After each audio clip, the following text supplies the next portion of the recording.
దైవానికి చేసే ఈ షోడశోపచారాలలో హారతి అతి ముఖ్యమైనది. ఈ హారతి సమర్పించేటప్పుడు దైవనామాన్ని బిగ్గరగా చెప్తూ ఉంటారు కదా, ఎందుకు అలా చెప్తారు?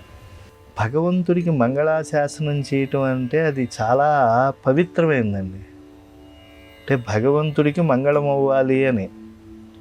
అదేమిటంటే మనకి మంగళం అవ్వాలని కదా మనం పూజ చేస్తున్నాం, మనకు మంగళం అవ్వాలని కదా ఉత్సవాలకి మనం వెళ్తున్నాం. కానీ భగవంతుడికి మంగళం అవ్వాలని ఎందుకు అనుకుంటున్నాము అని అంటే, భగవంతుడు విశ్వస్వరూపుడు. ఆ విశ్వస్వరూపుడైనటువంటి వాడికి మంగళం జరిగితే అది మనందరికీ మంగళము, మన శ్రేయస్సు అని చెప్పి మన భావన అన్నమాట, ఋషి భావన. అందుకే ఆ హారతి ఎలా ఇస్తారండి?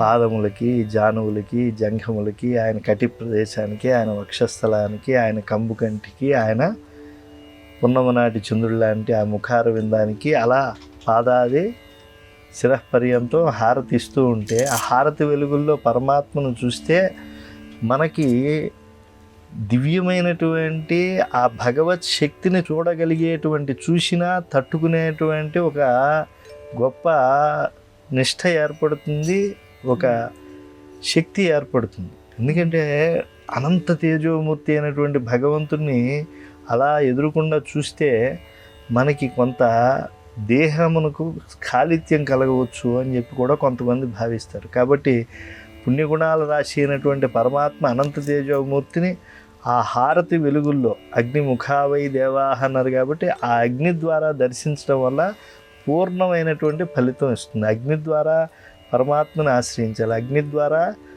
మనం యజ్ఞ సమర్పణం చేయాలి. ఉత్సవాల్లో హారతులు ఇచ్చేటప్పుడు కదా మీరు ఎందుకు ఆ ఇచ్చినప్పుడు బిగ్గరగా భగవన్నామం చెప్తున్నారు అని.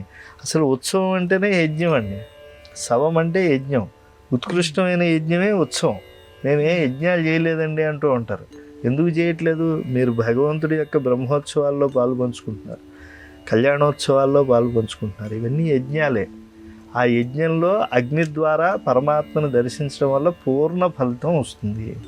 కాబట్టి హారతి ఈ సంప్రదాయం తెలుసు కాబట్టి పెద్దల నుంచి మనకు కూడా వచ్చింది. ఆ నీరాజనం ఇస్తూ ఉంటే ఆనందకర కర్పూర నీరాజనము, నక్షత్ర హారతో, కుంభహారతో ఇలాంటి హారతులు ఇస్తూ ఉంటే బిగ్గరగా భగవన్నామాన్ని చెప్తే చాలా ఫలితం వస్తుంది.